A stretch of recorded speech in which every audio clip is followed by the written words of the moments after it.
friends new and old, and welcome to the POWWOW podcast. We are your hosts, Philip and David. So I just got back from a wedding yesterday, David, but it was a one-day turnaround wedding, and I'm curious. Wow. The big hullabaloo. Well, first of all, I couldn't miss POWWOW, right? So that was the number one reason why I did it in one day. But above all that, I was sat with all the other guests in the wedding who didn't bring a plus one, because this wedding took place in Chicago. It took place somewhere that I didn't know anybody, and it's one thing for me to go out of my way and do it, but to bring somebody along, it didn't feel right. So I was sent to the other table. The table where everybody without a guest came along, and we made well, we did well, we ate in silence. And was it just a guestless table or a singles table? I think there were others too that were like me that maybe traveled and just didn't have a plus one. But it wasn't just singles. I did have one married couple there, but they just didn't know anybody else at the wedding. They were the lone couple that just didn't know anybody else, so didn't have right. So it sounds like it was a big wedding. It was around 100. It was around 100. That's a big wedding. Yeah, I think. Yeah, I'm not sure, especially in COVID times. It certainly is. But we were there. I guess it's just by my standards. I don't know. I haven't been to enough weddings to I haven't been to a wedding in forever, but it was interesting. The prevailing thought, however, at the table was, oh, so you're going to enjoy, are you from here? No, you're not from here, from Arizona. How long are you going to be staying? Oh my goodness, you're only here for one day and you came directly from the airport? What a good friend you are. And I thought that was such an interesting thought, David, because to me, I would have thought, oh, that person's cheap. But anybody I've talked to has been like, oh, wow, you're a really nice friend. So it was really nice to have that validation of like, yes, it was rather cumbersome, certainly, especially being on I am so sorry. One more thing that I actually probably will bring back up and bite me at some point. So preface to this. I don't know what compromise needs to be made, because obviously there can't be laws against people having children, but there needs to be some type of airline, mom and dad airline or something that makes it so that if you have babies, you're only allowed to bring your baby on this airline, because it's not fair. It's not fair that I have to pay for first class when I don't need to. And then everybody else who has a kid and I'm having two competing babies breathing for air behind me. I get it. Everybody says once you have a kid, you'll understand. The problem becomes if I never want to have a kid because I don't want to do these types of things. It's very selfish. I get it. I'm aware of this.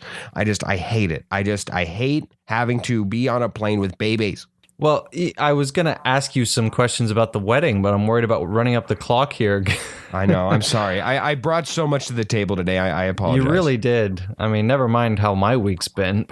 But did you enjoy the wedding? Because I know we've talked about weddings. We had a whole episode about weddings once upon a time, way back when. I was considering bringing this up to you for that very reason. Yes, I did. It was a very happy aura.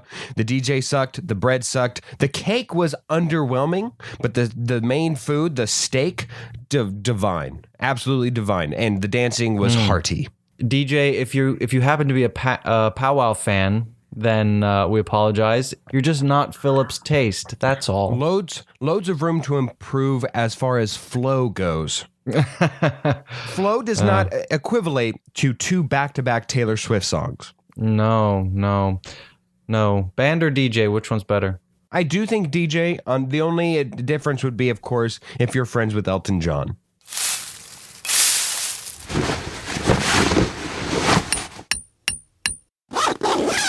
So you've seen Space Jam, right? Both of them. Yes, I have. You've seen both of them? Yes, You've seen the new one? I have had absolutely no desire to see. I watched the trailer and I was like, nah. It does not appeal whatsoever. But we are kind of theming this episode around Space Jam and the general premise of Space Jam. Not in the sense of Looney Tunes or Michael Jordan, but just the premise of aliens arriving on Earth and wanting to, I don't know, do bad things. And we have to challenge the aliens to a triathlon of events, of challenges that we think that we've got the best shot of beating them in. And we have to do so because it's in the rule book, as Bugs Bunny said. Right? Absolutely. There's no room for error. There's no thing. And luckily, since we are the prevailing hero of Earth, we get to choose these triathlons. And I think that I've been able to pick some defining things that only me, I could be the hero that Earth needs to stand up to these alien bastards, these red-headed alien bastards, as they probably will be. And we will reign victorious and be able to continue on killing each other instead of worrying about something killing us. Well, I thought they might be green, and that's why I chose green for my microphone today. Oh, very nice. I love it. Yeah, nice touch, right? Absolutely. I think if I whistle it, again, we're going Was into that Hunger licensing Games? territory. Shh. It's Space Jam. We're allowed to incorporate, pull from any type of media. That's my defense here. So I'm curious, David, which direction would you care to go in? Would you want to go where one of us lists out all three things that we need to do in order but just one person, and then we go to the next person and tag out? Or do you want to take turns? Yeah, let's keep the integrity of the triathlon in place rather than going back and forth. I think that's the best way to do it. So do you want to go first? I will absolutely take up the mantle first. So for my first event, I did want a self-imposed physical activity. I think that in the spirit of Space Jam, there needed to at least be one physical sweat-tastic activity that wasn't just sweat due to perseverance or just nervousness or anything else, but actual physical activity. So the physical activity I chose was pickleball. Now, the strategy that I would use to implement in order to ensure that I have a better chance of winning, I don't maintain to think that I'm the best person at pickleball. I should take a step back here now that I'm actually thinking about this. David, are you aware and know what pickleball is? You've told me about it, and so has our friend David, but no, I've never played it or seen it played. So again, I will just explain just for the listeners, and I'm sure you're not the only person to be unfamiliar with pickleball. Pickleball, I always describe it as the perfect compromise between tennis and ping pong, where it's played outside, but it's on a much smaller court, meaning shorter bursts of cardio are needed. It is taking over the senior citizen market. People love it. It is absolutely a lot of fun, but it's got the distance of a smaller court, but it's still outside. It's perfect. So imagine that. And my strategy would be to make it doubles. So meaning I would have a partner and the alien would have a partner. And the reason why I would do that is because I think I'm doubling my chances of, one, the aliens also not having any idea. So having them be brought into it is quite nice. Two, I could bring on the current pickleball champion of the world. I don't know who that is. I really don't. I don't know who the Wayne Gretzky of pickleball is. Is there a pickleball championship of the world? Oh, I'm sure there is. If nothing else, I know that there's a senior tour for the pickleball championships because there's that. So no matter what, I will be getting an expert in the field.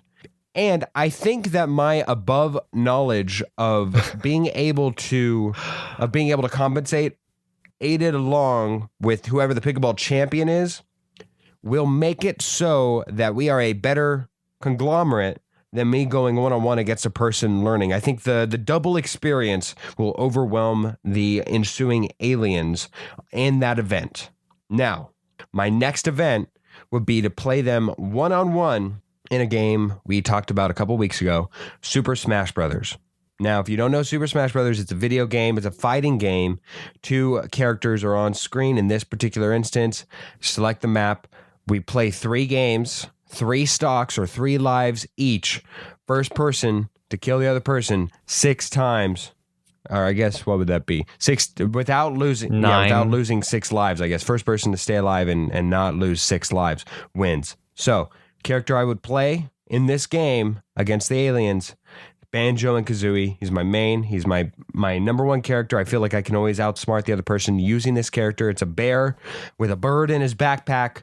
What else do you freaking need to know? I'm going to win in that one too. Although I must admit, even though that's how comfortable I feel with Super Smash Bros., I don't necessarily, I have a little hesitancy on that one, thinking that I can be beaten. It would just cause, it would be a respectable effort. given by me, a respectable effort. Sure. Yeah, that's one that I expected you to bring. I know your proficiency, your expertise in Smash is paramount and top of the line. So yeah, that's as expected. Yes.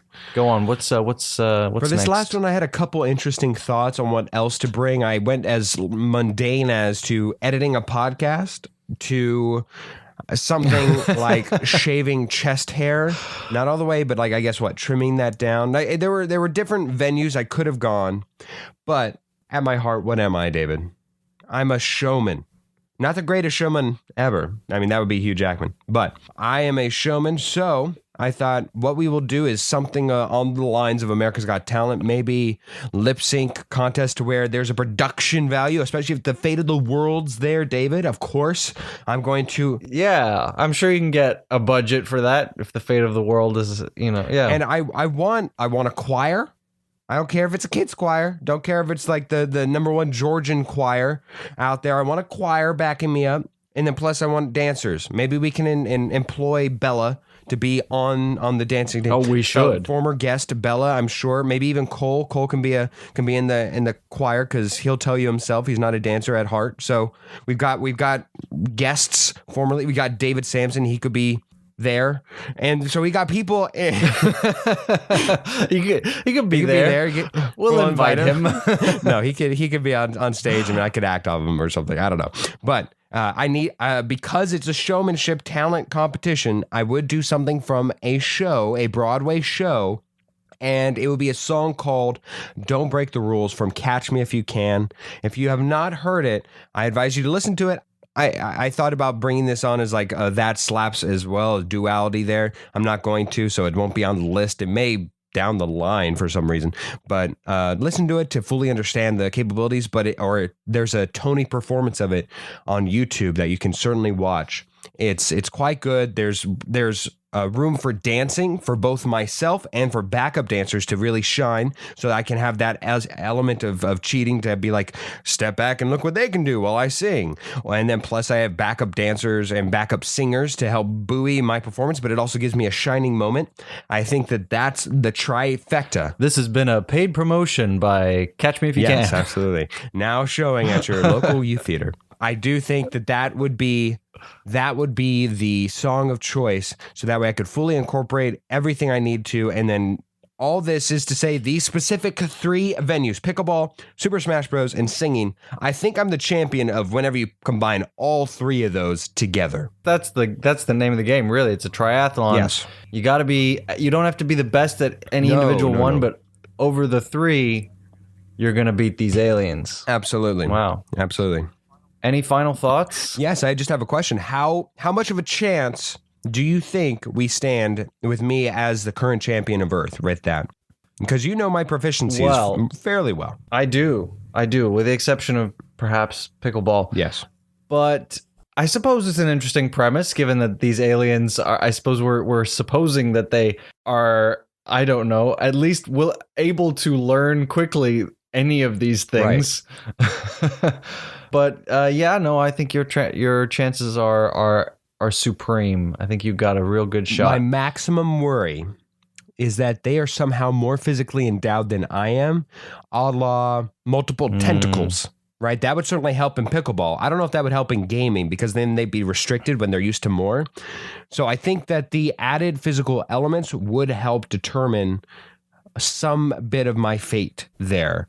But that's why I brought in singing, because I don't care what you are, an alien, like that would, unless you're a masked singer, an alien is going to look a little weird singing anything. I mean, what, I don't know, is the alien going to go up there and sing Pussycat Dolls Buttons? I mean, nobody wants to see that. So I think I'll have a natural home field advantage in one of the 3, if not all 3 already.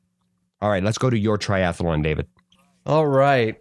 I actually have 4 events here, so I'm going to pick. You have to whittle it down to 3. As I go, the 3. No, it's going to be 3. It's going to be 3. First of all, I got tree climbing. Interesting. Now, I didn't know that I was good at climbing trees until much later in my life, when almost adult, like teenage, like 18-year-old friends of mine, we were 18, senior year or something, tried to climb a tree because we were shooting this video and just absolutely could not climb this tree. And I was standing there looking at this tree, and I'm like, I could climb that tree easily. And so I did. And I realized, oh man, I'm really good at climbing trees. And maybe that's I honestly think that's just because I used to climb trees all the time when I was a kid. That was what we did. We would go out, find a tree, climb it, hang out in the tree. I did grow up in Africa, but don't read too much into that. My one question is, because it's like for the fate of the world, I'm sure that the tree would elongate longer. It would be quite it would a have tree. to be like a red vine, right? So would that... A red vine? Oh my God! What redwood? No, I would climb a red vine. Well, you can't climb a redwood's mostly just stem at the bottom, so that there's a trunk rather, not stem. Well, it had to be something, maybe something out of like a natural preservation forest or something, right? Like Yellowstone, maybe like something where there's substantial length to the trees.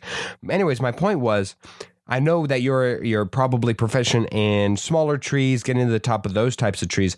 Would it scare you looking at, like, as we go along to like 20 feet, 30 feet, all that? No, you wouldn't be scared of the height? No, I climbed this huge tree in the backyard of our house in England when I was like 9, 10 years old. And that thing was real tall. It was like I don't know my trees. So spruce, pine, I don't know. It was really tall. As a side note, nobody freaking knows trees, David. And I think one of the first games you brought on. I have a cousin who does know trees. One of the few games you brought on that I absolutely to this day harbor over you is when you asked me about types of trees. You were competing against a friend of mine, and you both just had to name types of trees. That's all. It was fairly simple. We each came up with two. Right. Yeah, and if there were more, then it would have gotten long and boring. Leave me alone. Anyways, I apologize. Anyway, so I climbed this tree, and a strategy, I'm not really sure that, I guess, don't look down. Don't look down is my strategy. Yeah, that's a real Nike strategy. Never give up. Right. But fair enough. Just do it. Just do it. This is the one that I'm going to cut from the list. It was naming countries of the world and their capitals, and also including states of the US and their capitals. But I don't know, maybe these aliens have superior memory and they can, just memorize it real quick. Because I don't know, like, I wouldn't be able to get 100% of it. I can name all the countries, but not all the capitals. I would think that they'd have some time to be able to train. Even in Space Jam, they had time to train. So that could be very dangerous, yes. Exactly. Or maybe they'll steal the talent of some person who just... Who knows? knows all of them. Anyway. All right. So what I'm going with is the Accents of the World challenge. Now, this will be accents and impressions. And this, I think I've got a huge edge. I think I'm the guy to do this because while I can't do them all, sure, the ones that I can do, I think accuracy is the most important thing here. So definitely accents and impressions and quality over quantity. That's what I'm going with. And then my final event, got the physical one, tree climbing. I've got the whatever accents, the skill, and then this is the passion one. Not passion so much as making pasta matriciana. So it's a pasta sauce, tomato based. It's got chili in there, not chili as in, spice. It's spicy and it's got pancetta. It's delicious. And I've been making this for years now. It is my go-to because I eat a lot of pasta, because I run a lot. And so if there's anything that I can do with my eyes closed and count on it being perfect every time, it's making this pasta sauce from scratch. And then the challenge also includes subsequently eating said pasta and then running off the carbs. Oh. So it's like a triathlon within a triathlon. That's fair. Like I said with mine, the singing, it wasn't even just singing. It was a performance. So there is a triathlon within the option. Yeah. All right. Are you finished to where I can ask questions? Oh, yeah, please. I have two qualms about this to where I'm worried for the fate of the world. So I hope that you can ease my mind. One, I would hope that this is not the exact order that you would put them in. If I was you, I would order them accents first, gain an early edge. It's always good to get a lead. Two, sure. I would go off of the pasta making / running. That's what I would do next. And I would put tree climbing third. And the reason why is, heaven forbid heaven forbid that you were to lose one of the first two, or what have you. Say that you were to put tree climbing first or second. I would worry that you need to physically be in tip-top shape, and heaven forbid you fall down from near a lengthy point in that tree. Right. You'd be broken. You wouldn't and then not be able to continue with the challenge. Absolutely. Yeah. So that's my number one worry. And then my second worry would be... No, I'm with you. That's a good point. Yes. I'm totally willing to reorder these challenges. Absolutely. And my second worry... second worry, much like how mine was a physical worry for the alien, my second worry for yours would actually be metaphysical, where I worry that while you have to, if you're being judged on time for completion as well as quality, I'd worry that you'd have to make up for time and quality, because an alien can look at something and poop out an onion or something. Like, it's like, oh, I see David's ingredients. Boom, poop it out. And then it's like already pre-made. And then all they have to do is worry about the running, or just imbue the plate. So that way they don't actually have to eat it and digest it. That's my only worry on that one. All right. Well, I mean, I could say the same thing about Smash Bros, where maybe the alien can like plug itself into the controller. It itself is like a character in the game. Ooh, that'd be scary. And then it can just like digitally like control everything. Oh, that would be absolutely terrifying. Maybe it can manipulate the code. Cheat by being in the system, not beating the system, but being in the system. I think this is a little too meta. Sure. And we're not playing within the game anymore. So let's just say that the alien is relatively humanoid and can't poop out onions or anything like that. Yes, these are just my worries. I'm always worried about, actually, to be quite frank, I'm always worried about people pooping out onions. That's a constant worry of mine. So let's not even just put that down to just aliens. I don't think that's meta. That's just a personal thing. But otherwise, I think if I had to rate our chances on out of a 10 scale with you as our champion with that triathlon, you know what? Out of a 10 scale, I'd give it a 6.5. I give it a 6.5. Wow, that's lower than I thought you were gonna go. I feel really good, man. I feel really good about the pasta making and eating. I feel really good. I know that you're gonna get a point there. I really worry. I think that where you would lose a point is the tree climbing, because I just think that there's a chance there for them. Something there. And then it's a 50-50 shot with, I don't know what we're working with on the accents. How well can they retain it? Can they just automatically do it? I really don't know. So I'm banking on no, since they only just learned English, right? Sure. Yeah. So I think I got a good shot there. I do think you're the best person for this triathlon. I do feel that. But as per the fate of the world, it's a little scary. It's a little scary, David. A little scary. All right.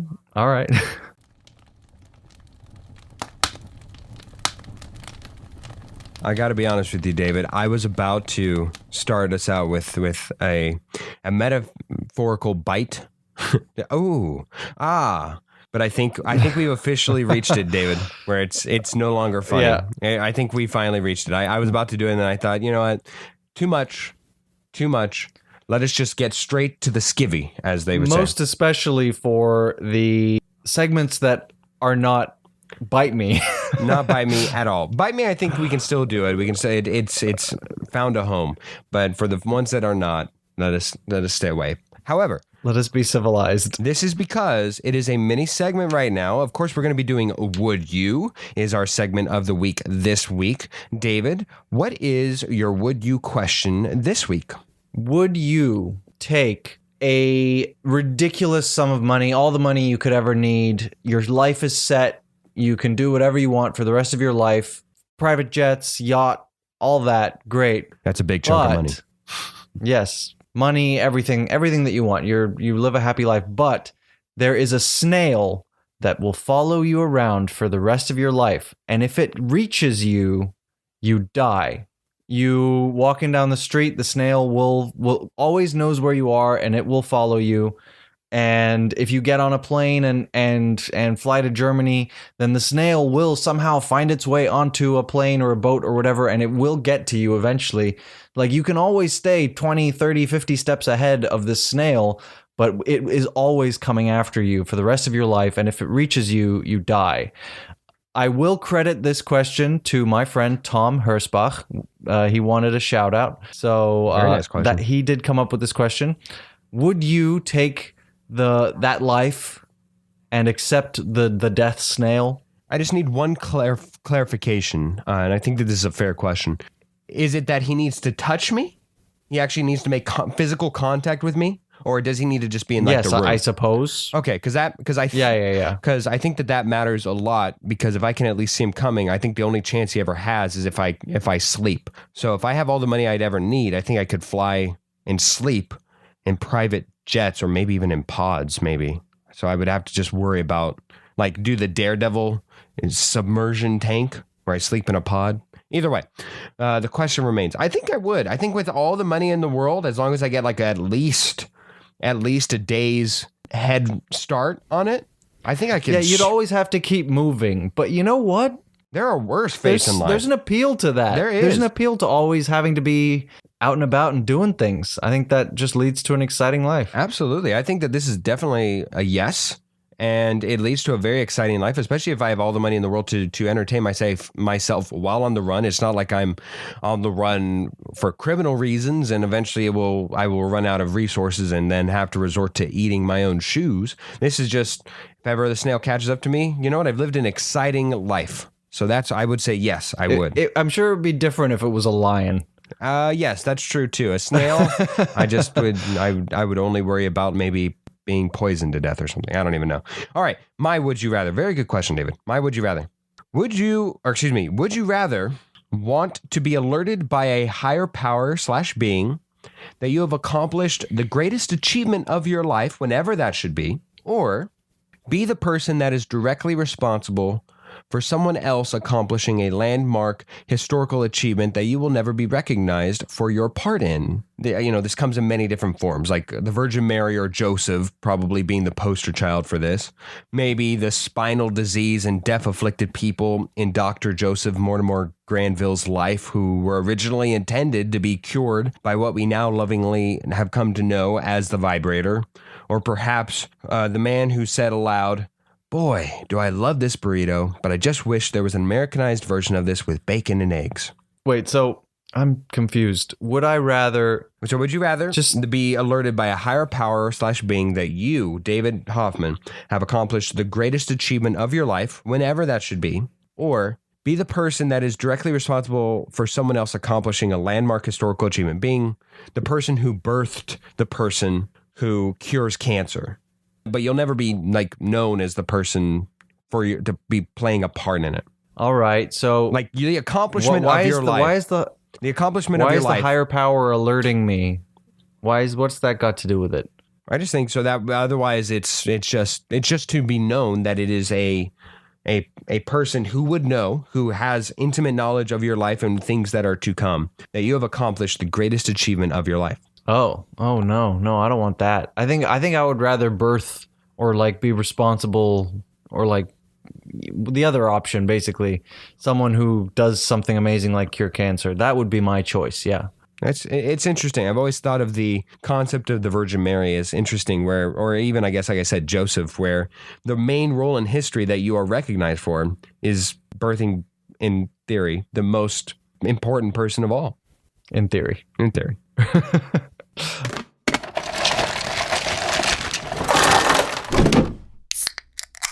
On the theme of our Alien Space Jam podcast this week, our once more is essentially after the aliens have left, what will life be like for us? Us, the victors, the champions of the world. We saved your lives. What will life be like for us now? And so Phil and I have both prepared some questions for one another about our lives after saving the world. The triathlon of the world. Yeah. Yes. Yeah. So my first question for you, David, you've won the war for us against the aliens. Huzzah. Thank you so much, Hoffman. You're now, yes, the marvel of the world.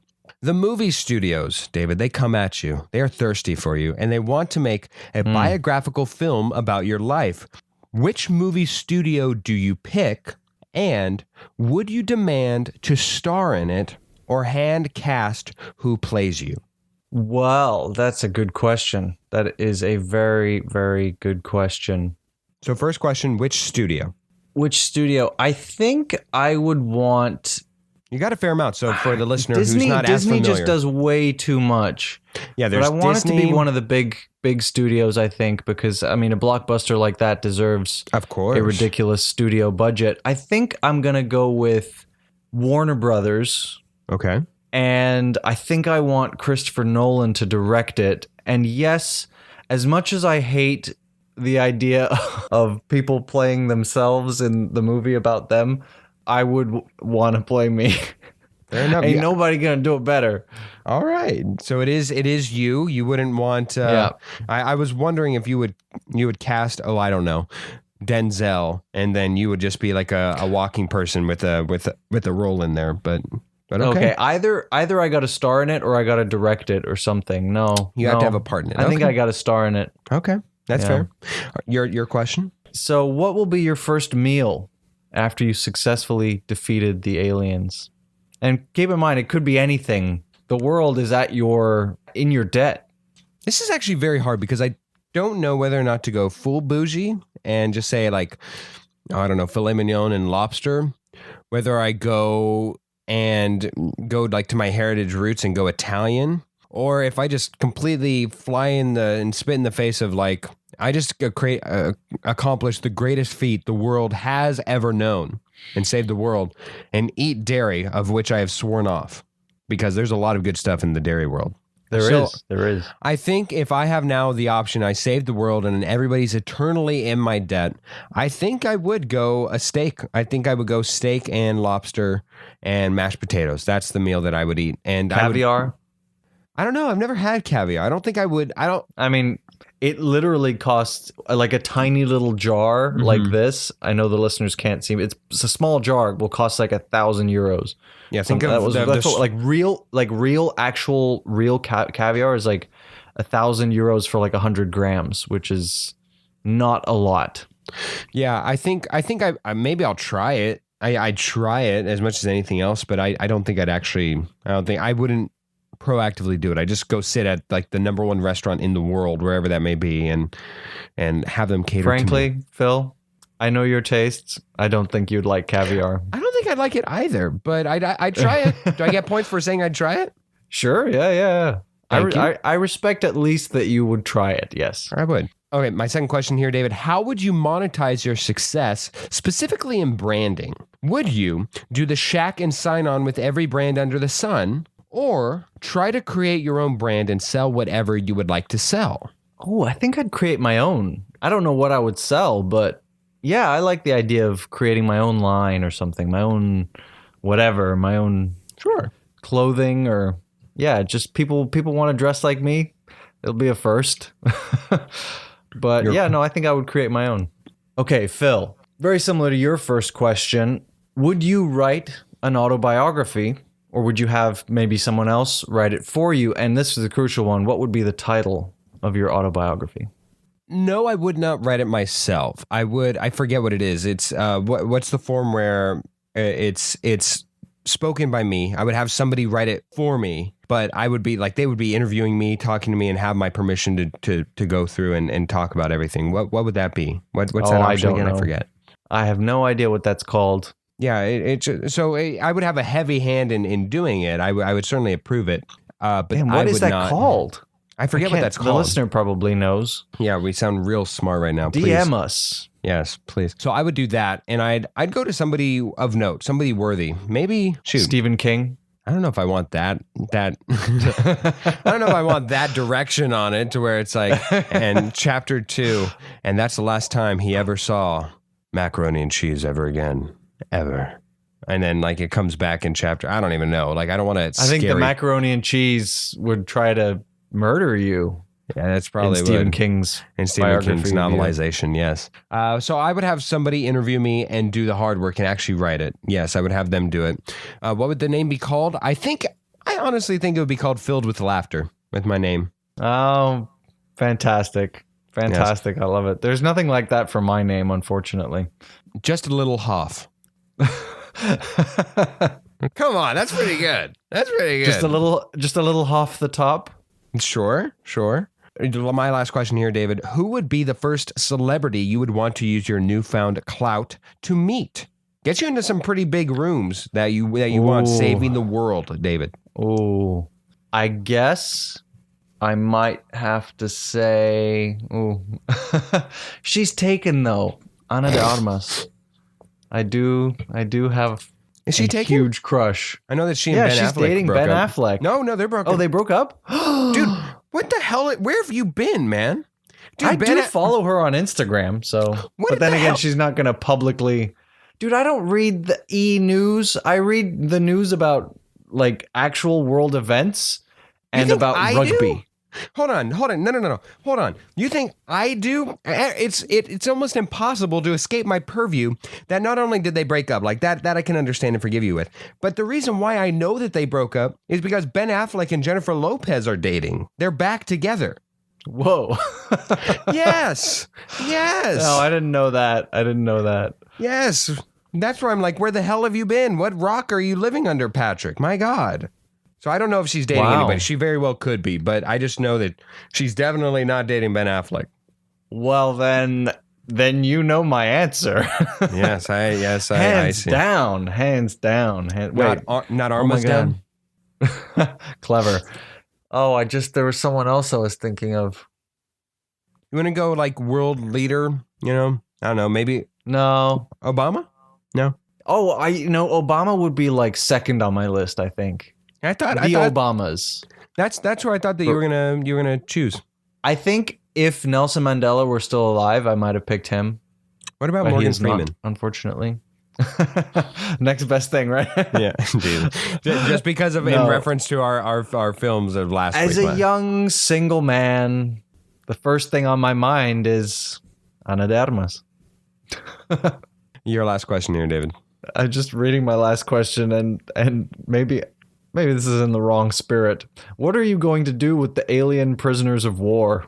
Well, I guess the real question becomes: Are you empathetic enough to, I would dare say naive enough to allow them to live and return to their home or their whatever they came from and possibly try again, create the sequel that nobody wants? Or do you allow the government or put in your 2 cents to say, governments of the world, we will allow you to dissect them for the betterment of our civilization? I'm sure dissecting them all around is a moral dilemma for sure. But don't forget, they did try to invade and enslave us. I would have to believe, this is my thought, that if they came here of their own volition, that they are then considered hostiles, that they came here with the intent, and that they are the warrior force of their civilization, meaning they at least knew what they signed up for.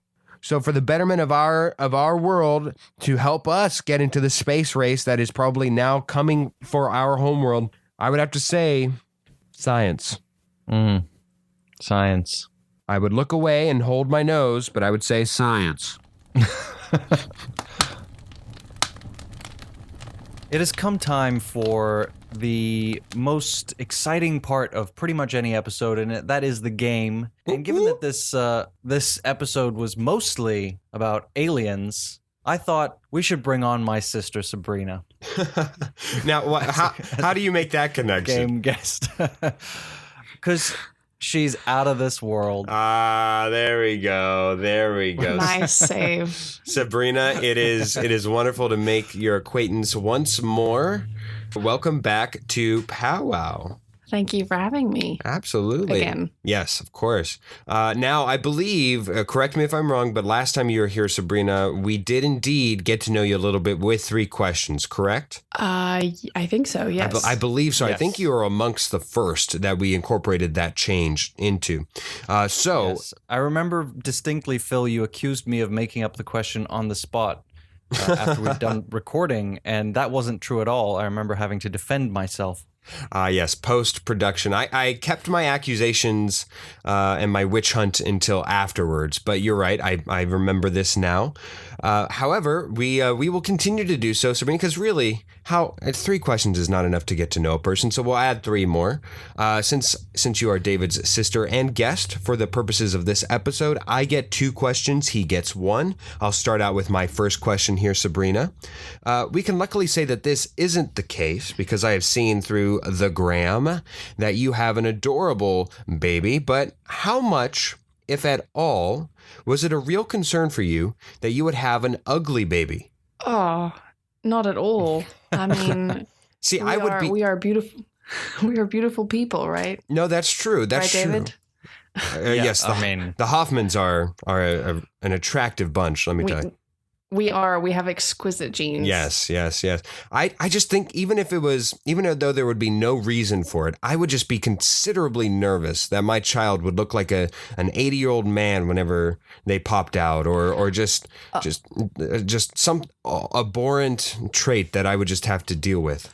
Well, I mean, all babies look like spuds when they come out. So, That's fair. I mean, they get prettier as they get older. Absolutely. All right, Hoffman, your first question. My only question is, what was the highlight on your trip to Thailand a couple years ago? The highlight of my trip to Thailand probably had to be having, mostly a beach to ourselves, practically. That was amazing. I mean, it looked like a postcard. That was amazing. So you guys had a beach to yourselves. Did you guys like rent on the beach, or did you guys go to a nude beach and nobody else was there? What's the story of this beach? No. I mean, there were other people there. It was just not many people, so it almost felt private, if you know what I mean. I see.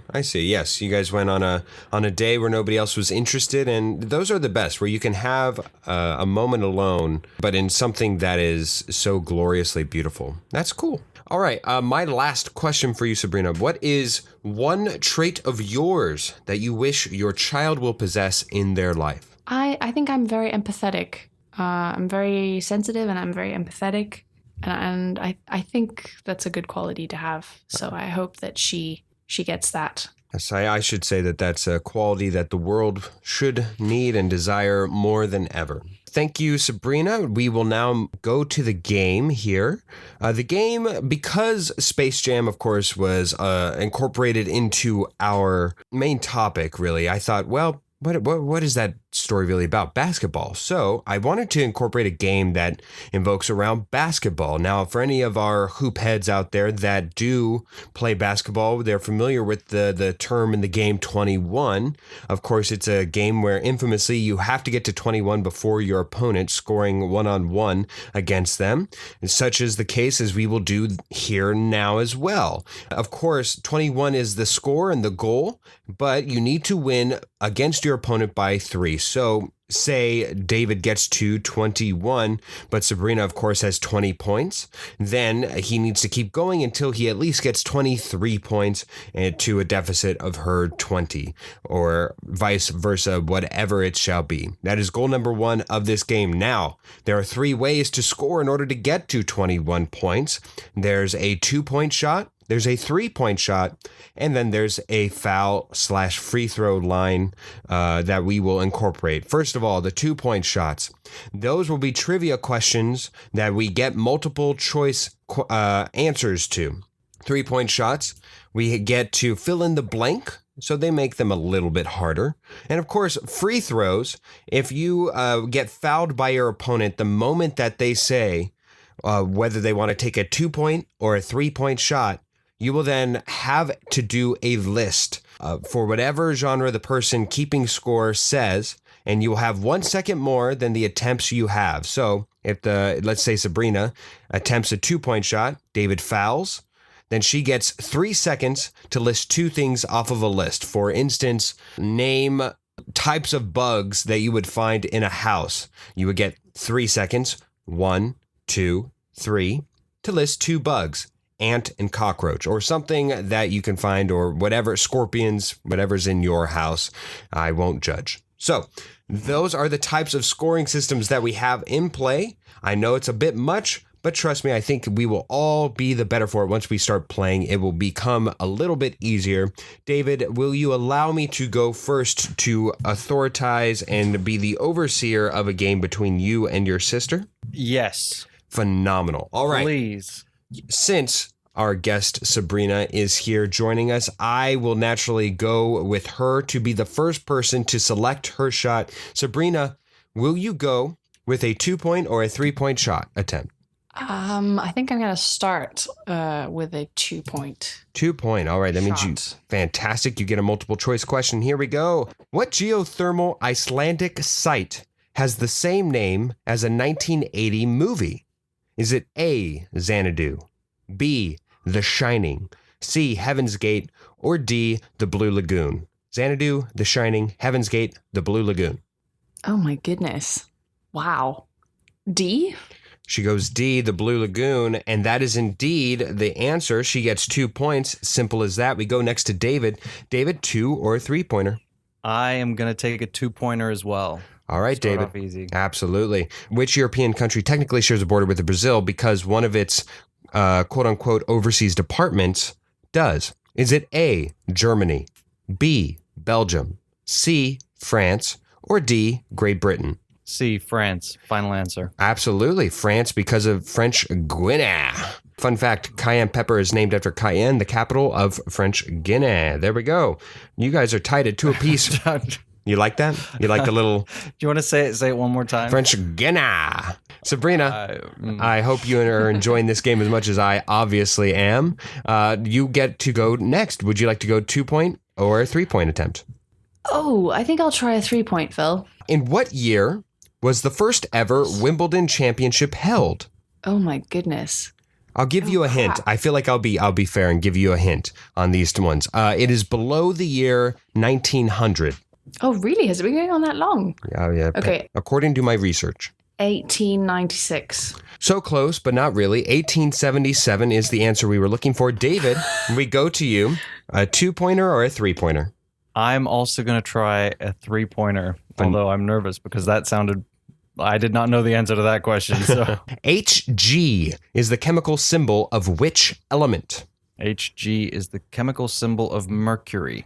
And he is correct. A 3-pointer in and attempted. Right there. We go back to you, Sabrina. What? I like that question much better, Phil. I'm going off of the lists. I have no proximity. Trust me, if I was to fix this, Sabrina, you would be ahead of the curve here. So, thanks, Phil. Yes, trust me. A 2-pointer or a 3-pointer, Sabrina? Oh, should I be brave? I think I'm going to go with another 3-pointer. I'll be brave. Phenomenal. Which email service is owned by Microsoft? Wow, I'm going to sound really stupid here because I know nothing about computers and technology. Gmail? The answer we were looking for is Hotmail. David, back to you. 2-pointer or 3-pointer? I'll take a 2. What finger-licking good company piloted a chicken-flavored nail polish? Is that A, Church's Chicken, B, KFC, C, Popeyes, or D, Mary Brown's? I don't know if the finger-licking good is supposed to throw me off or if it's supposed to be a little hint, but I'm going to say KFC. Final answer. He goes. Final answer. And that is indeed correct. KFC is the answer. The polish came in 2 colors, original and hot and spicy, and was exclusively available in Hong Kong. So with the score right now of 7-2, David leads, but we go back to Sabrina. Sabrina, where are you going to go? I think I'm going to go to a 2-pointer, Phil. I think I need to... You need some easy points. I understand. Yeah, I do. Trivia question number 4 in the 2-point category. In printing, it's the color black. In chemistry, it's potassium. In baseball, it's a strikeout. Which letter is it? Is it A, K, B, R, C, T, or D, X? I'll just go over the letters because that can be somewhat confusing. K, R, T, or X? And you said potassium, right? Yes. K. And that is absolutely correct. She gets back on the board with a 2-pointer. So again, now we're at 4-7. David, we go back to you. I am going to go for a 2. What Scottish poet's work inspired the book titles of Mice and Men and Catcher in the Rye? Is it A, Robert Louis Stevenson, B, Robert Burns, C, James Hogg, or D, Walter A. Alva Scott? A. Robert Louis Stevenson, B. Robert Burns, C. James Hogg, D. Walter Alva Scott. Sabrina probably knows the answer to this. I do know the answer to this. I have absolutely no idea, but there's a Scottish rugby player who has the last name Hogg, so I'm going to go with Hogg. And you are absolutely incorrect. It is B. Robert Burns. Robert. Fun fact, they actually have a Burns Day in Scotland. Ooh, look at that. Trivia for trivia right back at you. You're supposed to eat, they say haggis, neeps, and tatties, which is haggis, turnips, and potatoes. I was going to say, I very much am interested in whatever the tatties are of that. We move along with not tatas, Phil. Geez. Oh, you're right. Just relax. David has a score of 7. Sabrina has a score of 4, but it is her time to attempt a shot here. 2-pointer or 3-pointer? I'm going to go with another 2-pointer. 2-pointer. What Indian mausoleum was called a, quote, teardrop on the cheek of time, end quote, by Nobel Prize in Literature laureate Rabindranath Tagore? Goodness gracious. A, the tomb of Cyrus. B, the Taj Mahal. C, the tomb of Jahangir. Or D, Humayun's tomb. Please don't make me say those again. A, B, C, or D. Well, it would just be a stab in the dark, so I'm going to go with the Taj Mahal. And you are absolutely correct. You're back on the board. Yes. Now you are 6-7, but again, we go to David. David, 2-pointer or 3-pointer? I'm going to try my luck at a 3-pointer. All right. Which country produces the most coffee in the world? I am going to hazard a guess and say Colombia? The answer we were looking for is Brazil. Brazil. Oh. All All right. Sabrina, 2-pointer or 3-pointer? Okay, I'm going to be brave and go for a 3-pointer. In which city was Jim Morrison buried? Boston? We're looking for Paris. Paris, actually. David, Okay, we go to you. European city then. Yes. David? I would like a 3-point question, please. Which song by Luis Fonsi and Daddy Yankee has the most views of all time on YouTube? I'm going to guess Despacito. You are correct. Another 3-pointer. We now have a score of 10-6 in favor of David. Sabrina? I'm going to go with another 2-pointer, Phil. I'm just not feeling these 3-pointers. Which letter is omitted from the names of a prominent LGBTQ plus dating app, a website that hosts over 465 million blogs and many other tech brands? Is it A, O, B, E, C, X, or D, I? Again, just the letters themselves. O, E, X, I. Oh? The answer we were looking for was E, in instance of Grindr and Tumblr, both missing those E's. Okay, I think I didn't understand the question. That was a tough one there. David, we go back to you. Yes, I would like a 2-point question, please. All right. In a 2010 study, people found more mistakes when they marked essays with a pen of what color? A, blue, B, red, C, green, or D, black? Blue, red, green, or black? I think it is red. And the answer Red is absolutely correct. It is indeed red. We now have a score of 12-6. Sabrina, we go back to you. I'll take another 2-point question, Phil. What actor said, if you had been a public figure since the time you were a toddler, maybe you too would value privacy above all else? Was that A, Leonardo DiCaprio, B, Jodie Foster, C, Shirley Temple, or D, Daniel Radcliffe? Was it Shirley Temple? It was not. It was actually B, Jodie Foster. Okay. And we go back to you, David. I would like a 2-point question, please. 2-point question. Which has more landmass, Antarctica or Canada? Oh, there's a lot of, it's deceptive because there's a lot of islands and it's very broken up. I'm going to say, with no confidence whatsoever, Antarctica? You are correct. It is +2 to you, making our score 14-6. Back to you, Sabrina. It's not looking good for me, Phil, is it? It's not. Also, remember, you do have the option to foul at any point, although you aren't in the danger zone yet, because those are easier questions. Those are easier lists. They only require speed. Right. Okay. Well, you know what, Phil? Why not? I'm going to have a 3-point question. A 3-point question. Excellent decision. What was the first state in the United States? Goodness. Wow. I haven't the foggiest. I'll give you a hint. Think east. Was it New York? It is actually Delaware, what we were looking for. Delaware. I would never have guessed Delaware. Neither would I. Never. Neither would I. David, we go back to you. I will also take a 3-point question. 3-point question. What is the capital city of Spain? Madrid. And he is correct. +3. And I swear to you, Sabrina, I know what it's looking like. I swear to the Lord Jesus Christ, this is not what I want in the foggiest or in the slightest. It's really not looking good, Phil. No, it's not. David holds a commanding lead, 17-6. Sabrina, we're back to you. Another 2-point question. Another 2-point. All right. What princess was traditionally called Badr al-Badr before Disney renamed her? Was it A, Belle, B, Anna, C, Jasmine, or D, Ariel? Oh, I feel like it has to be Jasmine. And you are correct. She's back on the board here, now getting to a score of 8 with that 2-pointer made. So we are at 8-17. David, back to you. I will take a 2-point question. A 2-point question. In Swedish, a skvader is a rabbit with what unusual feature? A skvader. A, it has wings. B, glasses. C, leotard. Or D, giant hands. Wings, glasses, leotard, or giant hands. Is this I'm guessing this has to be a mythological rabbit. I think it is a rabbit with giant hands. And shot and a miss. It is actually wings. The fictional creature was created in 1918 by taxidermist Rudolf Grunberg. We're back to you, Sabrina.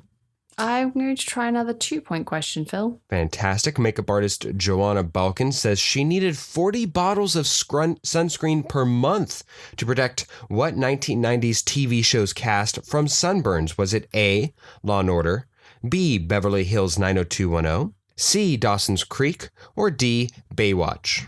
I'm going to guess Baywatch. She's going to guess Baywatch, and a fantastic guess as it is indeed Baywatch. Back to you, David, with a score of 17 to now 10 for Sabrina, catching up slowly but surely. I will take a 2-point question. All right. In 2017, the site Backtrack.com determined the 10 most performed ballets in the world. What composer gave us 3 of them, including the first? Was it A, Leo Delibes, B, Sergei Prokofiev, C, Peter Ilyich Tchaikovsky, or D, Jean-Madeleine Schneitzofer? Good Lord. You know, Phil, could you read them again for me, I really want to say you. Leo Delibes, Sergei. No, I'm kidding. Please don't. I'm offending so many nationalities. Please. You are. I think I'm going to go. I couldn't possibly say their names again. I can't even remember. I have no idea what the answer is. So I'm just going to go with the second one. The second one. That would be B, and you are incorrect. We were actually looking for answer C, the most fun one to say. Peter Ilyich Tchaikovsky. Absolutely. Yeah. All right, here we go. Did you know that, Sabrina? I did. It's funny, isn't it, how something you can say, oh, God, I wish I got that question, and then the other person's like, I have no idea. Here we go. Yeah. Sabrina, 2-pointer or 3-pointer? 3-pointer? What is the painting La Gioconda more usually known as? Sorry, could you say that again, Phil? Good Lord. What is the painting La Gioconda more usually known as? I don't know. In the interest of the listeners, let's do a foul. Fantastic. All right. So Sabrina, since you were fouled on a 3-point attempt, you get 4 seconds to list up to 3 within this category. Are you ready? I will count you down, and then we'll ask you what you said afterwards. Are you ready? Hold on. Am I getting the category before you start counting? Or Yes, I will give you the category, and then I will count immediately after. Are you ready? List names of types of birds. 1, 2, Sparrow, 3, pigeon, and 4. dove. She got it in. All 3. She got it in. Yep. Yes, so plus 3. Yep. We are now at 13 to 17 in interest of David, who now takes over. Right. I should mention, by the way, that 3-point attempt, the painting is more usually known as the Mona Lisa, La Gioconda, or Leo Gioconda. It came to mind, Phil, the Mona Lisa, but I thought it can't possibly be that obvious. Yeah, again, these 3-pointers, I just go down the list. There's no mind or difficulty associated with them. They are easy or not. I don't know. Anyways, we go back to David. Which attempt would you like to go with? I would like a 2-point attempt, please. A 2-point attempt. The 3 actors who starred as Magneto, Iron Man, and Doctor Strange have all played what other character? Is it A, James Bond, B, Basil Fawlty, C, Ebenezer Scrooge, or D, Sherlock Holmes? I didn't know that Ian McKellen had played Sherlock Holmes, but by process of elimination, the other 2 both have, so I'm going to say Sherlock Holmes. And you are correct, plus 2. Actually, I believe he was nominated for a couple things for that role. It's quite good. It came out rather recently. It's about a Sherlock Holmes who goes through Alzheimer's. Yes, it's actually quite enthralling. Wow. I must admit. Wow. All right, Sabrina. Did Owen Wilson ever play Sherlock Holmes? I'm sure he did on the stage. I'm sure. In Shanghai Nights, there's that moment where he actually. Oh my gosh! He's Yes. at the party, yeah, and someone says, "Oh, name, sir," and he looks and he's like Sherlock, and he looks somewhere else and he sees like Holmes, and he's like Holmes, Sherlock Holmes. Jesus. So there you go. There you go. He actually did. Wow. Sabrina. Wow, David. Sabrina, with the score of 13 to David's now 19, you are in danger. I would suggest for the gamesmanship to go for yet another 3-pointer. Oh, but Phil, I tend to lose the 3-pointers more often than not. I understand. If you're looking for respectability, you can go for the 2-pointer. But I'm going to have to. Just, Absolutely. All right. So I'm taking the coward's way out, but it's all right. For this next one, for a 2-pointer, so far, which has been the only FIFA World Cup host not to make it out of the group stage? Is it A, Sweden, B, Mexico, C, United States, or D, South Africa? Once more, it is A, Sweden, B, Mexico, C, United States, or D, South Africa. It's not South Africa. Is it the United States? Actually, the answer we were looking for was indeed South Africa in 2010. I thought they play. You know what? I'm just showing my ignorance here, so I'm going to pipe down. It's all right. We go back to David. David, you are 19 points. Where would you like to go here? I suppose it only makes sense to go for a 2-point question. Absolutely. If you get this correctly, you shall indeed win our first rendition ever of 21. Here we go. Worldwide, which is the most commonly transplanted organ from living donors? Is it A, the kidney, B, the colon, C, the stomach, or D, the gallbladder? Last I checked, the gallbladder is mostly useless, so I have to say kidney must be the answer. And ring-a-ding-ding, he has indeed reached 21 points with the answer of the kidney. And we have our first victor. Congratulations, David. Woo! Yay! Oh, Phil, I have to spend time with him now that he's won that, right? I understand. I wish I could have put the fix in here, Sabrina, but unfortunately, David will be insufferable both virtually for me and in person with you. I apologize for all who have to endure this. So now time for my rendition of the very same 21-point game. What did you call it, Phil? Just did you have a 21. name for it? No, just 21. 21? Yeah. Wow, so creative. Absolutely. All right, who started for you? Sabrina did. For you. Sabrina did. Okay, we'll start with Sabrina again, or yeah, all right. Sabrina, would you like a 2-pointer or a 3-pointer? I'm going to take a 2-pointer, David. Which of these restaurant chains does not rank in the global top 10? Is it Starbucks, Chipotle, Domino's Pizza, or Dunkin' Donuts? Oof. Sorry, it was Starbucks, Chipotle. Starbucks, Chipotle, Domino's, or Dunkin' Donuts? Domino's? No, we were looking for Dunkin' Donuts. As wrong as that is, as tragic and sinful as that is, Dunkin' Donuts deserves to be top 10. Domino's Nah. All right, so no points there. Phil, would you like a 2-pointer or a 3-pointer? I'd like to start out like Steph Curry. Let's go with a 3-pointer. All right. Which modern-day European country was the first to reach a population of 5 million? Let's go with France. Unfortunately, the correct answer was Italy, so no points, still 0-0. Sabrina, 2-pointer or a 3-pointer? I'll go with a 3-pointer. How many points is the letter B worth in English Scrabble?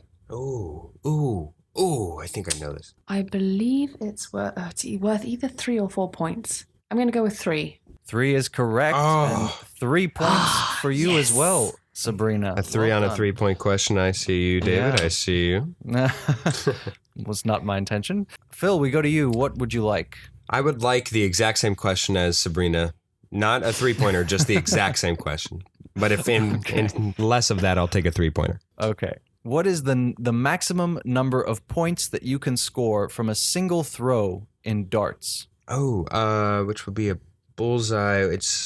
I want to say 50. Let's go with 50. It's not a bullseye, actually. Oh. It would be a triple 20, which is 60 points. Good damn A bullseye is worth 50, but unfortunately you get that question wrong, Phil. Darn it.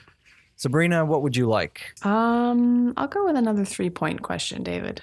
For what was Anton Chekhov best known? The Russian whiz kid? Was that from Star Sorry, Trek? Is that your answer? Oh God. Oh, yeah. You know what? Go. I'm gonna go with that. No, that's incorrect. Anton Chekhov was a playwright. Oh, I thought it was going to be. Yeah. What was the kid, the character from Star His Trek? last name was Chekhov, I think. It was Chekhov. Yeah. Yikes. But I think it was Yuri Chekhov. So wait, Nah. David, would Chekhov's bell, would that have been an acceptable answer with that question? No. No. Okay. Just curious. I don't think so. Okay. Fair enough. Luckily, that's, anyway, not relevant. Fair enough. Go on, Phil. I will go with a 2-pointer for my next scoring attempt. What animal is often used to symbolize Russia? Is it a wolf, a stag, a bear, or an orca? One of the only things that are similar to California and Russia, we're going to go with a bear. A bear is correct, and you get 2 points, Phil. So the score is 3-2. Sabrina, you're in the lead, and you get the next pick. What would you like? It was Pavel Chekhov, by the way.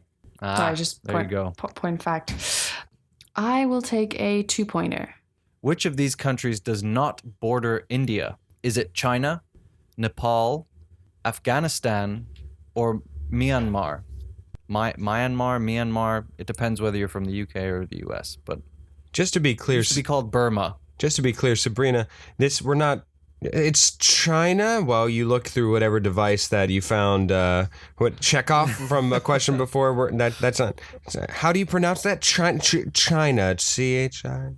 Phil, are you questioning my integrity? I wouldn't dare. I'm curious. Is all this? I have my baby monitor open on my phone for your information. Okay. Oh God, my geography. Thanks, David. China, Nepal, Afghanistan, or former Burma, Myanmar. I'll go with that one. And that is incorrect. The correct answer was Afghanistan. In between India and Afghanistan is Pakistan. Phil, we go to you. I'm gonna go with a 3-pointer. All right, 3-pointer. What is the heaviest naturally occurring element? Jesus. I mean, I want to say something as stupid as silver, just because, like, I think, but I feel like it has to be something else. So what's near? What about carbon? Let's go with carbon. Why the F not? Carbon is actually super light. I love that. The correct answer is uranium. Yeah, Uranus. And this is not going well for either of you. No, it's not. All we are right. failing. Sabrina. Right now. Yeah. What can I do for you? 2 points. 2 points. 2 points. 2 points. 2 points. Okay. Which of these countries did not take part in World War II? Is it Ireland, Italy, Finland, or Greece? Ireland. Correct. Well done. Damn. 5 points to you, 2 to you, Phil. My high school history teacher would have been so disappointed in me if I'd gotten that wrong. I think he's disappointed it took you so long. Hey. I'm just joking. All right. Phil, what do you want? Let's go 3-point attempt yet again. What is a group of owls called? Who the hell cares? Well, if a seagull's a flock, then a group of owls should be considered... Jesus Christ, I don't know. So let's just go with the squadron. Valiant, but unfortunately wrong. A group of owls is called a parliament. Actually, you know what? In some dark recess of my mind, I did know that. That sounds familiar. All right, Sabrina, the score is 5-2. You have the lead. You get the next pick. I'll go with 3-point question. All right, so what is the most populous island in the United States? Oh, come on. I'm sorry, what? The most populous island in the United States. In the United States. That is a part of the land owned by the United States, yes. Okay. Phil's laughing at me. No, I'm just. It's funny because I feel like if we had flipped everything and you guys would be getting so many more right because you guys seem to be getting the opposite of the questions you should be getting. Yes. Any inkling, Yes. Sabrina? No, none. I Take a keep thinking guess. I keep thinking this is easy, but then my brain's like, is this a trick question? Hawaii? Oh, good guess. There is, well, one of the islands of Hawaii is called Hawaii, I believe, but no. Long Island, New York is Yeah. the most populous island with almost 7.6 million people. Obviously, everyone in Brooklyn and Queens is living on Long Island. All right, Phil, you next. I will go with a 3-pointer. Eventually, I'm going to make one of these. Eventually. Phil, I know you're going to hate this. What are the colors of the Greek flag? I'll give you a hint. There are two. Greek. Actually, I don't think I hate you for this. I think this is blue and white. Oh, correct. Well done. God bless Well it done. all. 3 points to you, sir. Thank God. It is tied up at 5-5. Sabrina, what would you like? I'm going to attempt another 3-pointer. What instrument is Louis Armstrong best known for playing? Is it the saxophone? It is not. The correct answer was trumpet. Trumpet. The score remains 5-5. I got to pull ahead Phil? here. +3 since we're tied. I feel confident now. Which planet in the solar system revolves backwards compared to Earth? Oh. Let's go with Neptune. Unfortunately, the correct answer was Venus. Venus is the correct answer we were looking for. Number Sabrina, back 6 to on the you. power rankings of planets. I'll take a 2-point question, David. What is the most densely populated U.S. state? The options are Connecticut, New Jersey, Rhode Island, and Maryland. Really? What is it with the U.S. geography? Just a lot to be said. New Jersey. To stab Correct. in the dark. Correct. Aw, dang. Well Yeah, done. there we go. 3 points to you. You now stand at 8. Wait, no. And Phil, we go back to you. No. That was a 2-pointer. Oh, that's 2 That was points. a Sorry, 2-point. 2-point question. Come on now. You're right. 7 points to you, Sabrina. Phil, we go back to you. What would you like?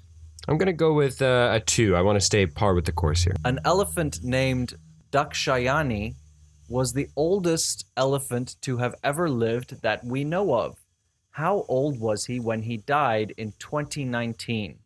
Was he 55, 66, 77, or 88? Nice. I'm going to go with either 77 or 88. I actually will go with 88. 88 is correct, and you get 2 points. You level the scores once again. You stand at 7 apiece. Sabrina, we go back to you. I will take a 3-point question. Who is the founder of Amazon? Jeff Bezos? Correct. 3 points to you. You now stand at 10 points. We're picking up now. Phil, we go back to you. What would you like? 3-pointer for me, please. In which country was Hitler born? Adolf Hitler, not any other Hitler. Yes, of course. The line of Hitlers, famous as they are. I actually don't think he is naturally born German. I think he, let's go with Austria. Austria is correct. Yes. We level the well scores done, once Phil. more, Thank you. 10 apiece. And you guys aren't picking a lot of 2-point questions. A shooter's going to shoot, man. I'll shoot for a 2. Which of these animals does not appear in the Chinese zodiac? Platypus. Is it? Phil, wait your turn. Damn it. Otherwise, I will deduct a point. Is it a dragon, a cat, a rooster, or a sheep? Sabrina. A cat. Cat is the correct answer. You move ahead 2 points. You now have 12. Phil, what would you like? You know what I'm gonna like. Shooter's gonna shoot. Give me a 3. All right. What is the capital of Portugal? I would like a 2-point question, please. Freaking A, Portugal. I feel like it's something weird, isn't it? Let's go with Lima. Isn't it Lima or Lima? Lima is the capital of Peru. Ah. It also begins with a P, but no. Portugal's capital is Lisbon. Lisbon also begins with an L, so you were kind of close. I was in the area. At least I didn't say like, I don't know, Madrid or something. London. Yeah. Sabrina, we go back to you. What would you like? I will take another 3. Who directed Jaws? Oh my god. This is your question, David. I didn't even like it. I came up with this question. Phil is crying audibly. The hell, man? I have no idea. Oh, hazard a guess. Name a director. I know of one director, and it's Steven Spielberg.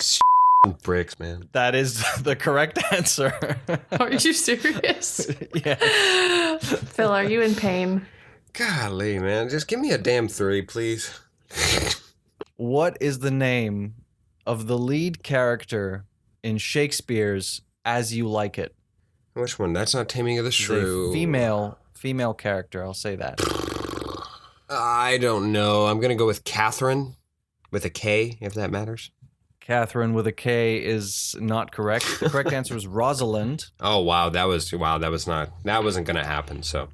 Sabrina, we go back to you. What would you like? I'll take a 2. Playing it safe.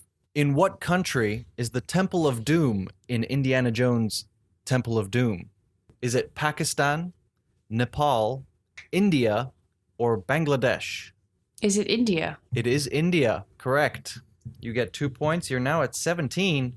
Phil, you're still at 10. I am. We'll go back to you. Yeah, let's go with a 3. Let's go with a 3-pointer.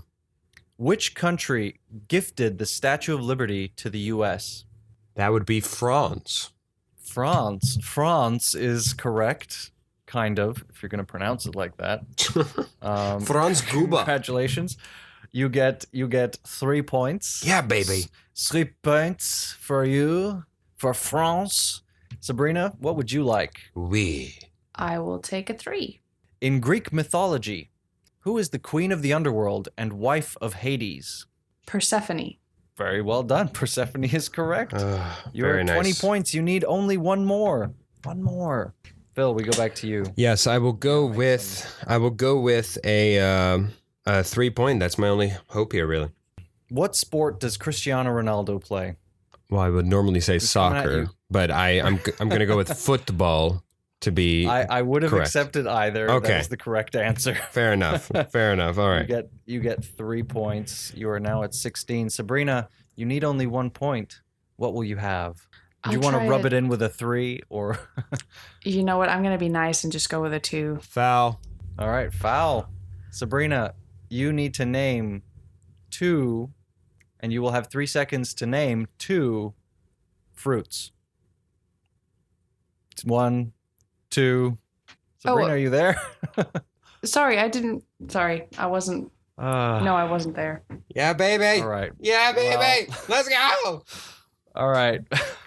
You gift Phil the opportunity to crawl back here. All Phil, right. I will take the shot. Give me the shot in the corner with the 3. Let's go, baby. what does Na stand for? Which chemical element has the symbol Na? Jesus Christ. I want to say the first one that came to mind was sodium. Ooh, well done. Is That's it? the Nicely correct done, answer. Phil. Yes. Yeah, Yes. 19 points. 19 points. Sabrina, we go back to you. Oh crap! I have to get a 3-pointer in order to win, don't I? Yes. No. Yes. Oh, Okay. you do. That's yes, right. she does. Yes, she does.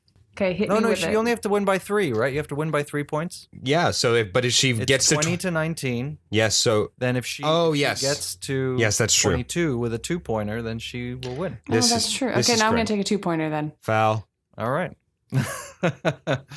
All right, another foul. Sabrina, prepare yourself this time. I'm going to name the category.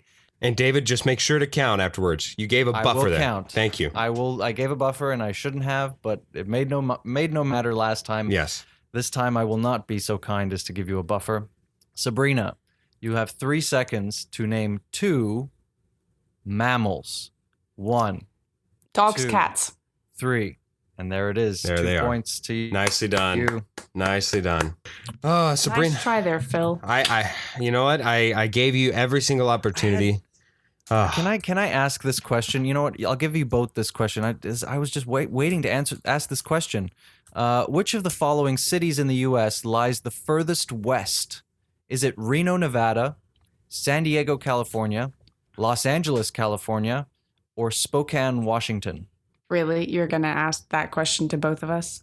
Yeah, I think I know it. So Sabrina, go first. No, I have no idea. Oh, okay. And he knew that. I would go with Spokane. No, actually Reno was the answer. Reno, Nevada. Wow. Okay. Deceptively further west than Los Angeles. Well, Pretty I stand and sit corrected. I have so many more questions that I'll save for the next time we play this game. Yes, a couple hundred or not, yes. All right, thank you so much for joining us, Sabrina. I very much appreciate it. I'm glad that you walk out of here a winner. I hate that it's against me, but yet and still, thank you for joining us today and being our guest. Thank you for having me, Phil. I will say it's much less satisfying to win against you than it would have been to win against David. He's so irritating. Yes, I can we say are even. Last time you beat me, this time I beat you. That's true. We'll have to have you back on, Sabrina, for a tiebreaker of sorts. Sounds good, Phil. And we'll talk all about Chekhov at that point. With that unfortunate event, we now have a score for me of 10-16. And David now has a record of 12-14 overall. Woo. You ever look across a golden pond and wonder to yourself, why does this slap so much? No. No, neither have I. As we move along to our next segment, That Slaps, David, I had a contender, our first TV show contender, but I won't tell you because it didn't make the list. We've had TV shows. What do we have? Pretty as a sure. TV? Do we? I just don't have a list of those. I have a list of the movies and I have obviously the playlist of the songs, but I've definitely brought a show. Oh, Ozark was one that I brought. Ozark. Okay. And then Jake brought, when he did our That Slaps with us, yes, because of course he did. The SNL episode with Elon Musk. That's the one he brought. That's right. That's right. I do remember that. I guess it's not a show, but it's an either way. episode, but it qualifies. Anyways, it was going to be one of our top newest TV shows, but alas, I didn't, because, like I said earlier in the preface to this entire episode, I went to a wedding. The number one song, the one song that I actually was highly impressed by that will be at my wedding, if that occurs, it will be Rasputin by Boney M. Have you ever heard the song, David? Yes, I've heard the song. It's what shocked me. I didn't know this. I knew that there was a Just Dance version of that song. I didn't know that there was an actual dance that goes along to that song. I was so shocked at that. There was a bunch of white people up there doing a dance that was very Celtic in nature and Russian. And I did not know what was going on. I love the song. I found the song to be fantastic when I first heard of it, but I didn't know there was a dance. My number one goal in life now is to learn that dance and be the center of attention when I hear that in weddings to come. Rasputin by Boney M. That slaps. Very nice. Off theme, and I appreciate that on the rare occasion that Phil goes off theme. My That Slaps is also a song. It is called Nobody Praying for Me, and it is by Seether, who are a South African, or the lead singer is South African originally, at least. I don't know if the rest of them are South African, but it is kind of a different genre to what I normally bring on That Slaps. It is a little bit of a rockier vibe, and I like it. It's a very good song. Even if you're not into rock music, you will possibly quite enjoy this song. So I recommend this. Nobody Praying for Me by Seether. That slaps. Thank you for sticking with us during this entire episode. I'm sure it's a longer one. We've slowly been getting longer and longer episodes here, David. But I think, and I hope... That's what she said? Jesus Christ.